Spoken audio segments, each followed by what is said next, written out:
In today's video, I'm going to teach you how to set up Zendesk business rules and SLAs. If you find this useful, consider subscribing and liking the video. Setting up these important components can make a big difference in how efficiently you manage customer support, ensuring that your team operates smoothly and meets customer expectations. So, let's jump right in. First, let's dive into business rules. Business rules in Zendesk help automate ticket management and can be instrumental in staying organized. To start, head over to your Zendesk dashboard. If you're using Zendesk support, look for the admin gear icon in the left sidebar. Once you click on it, you'll see a menu, and you want to find the Business Rules section. This is where all the magic happens. In the Business Rules section, you'll find both triggers and automations. There's a subtle difference between the two. Triggers are rules that act in real time. For example, if a ticket is received, a trigger can send an instant acknowledgement to the customer. Automations, on the other hand, execute actions based on specific conditions after a defined period.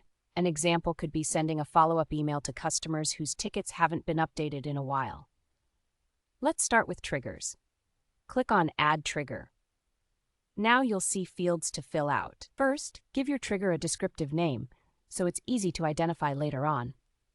Next, you'll define the conditions that need to be met for this trigger to activate.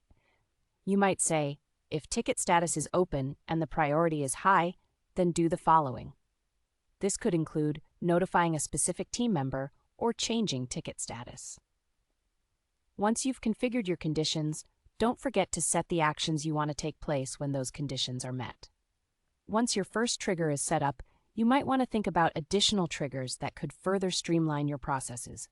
Always keep your team's workflow in mind as you develop these triggers, ensuring they align with the way your team operates. Now, let's transition to automations. Just like triggers, we'll click on Add Automation.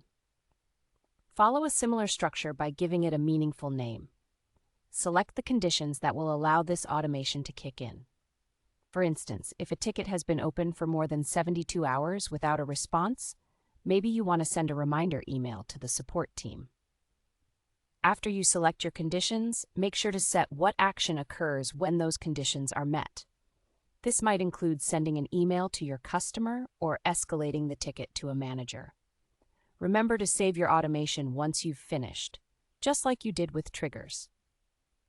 Now that we have our business rules in place, it's time to set up your service level agreements, or SLAs.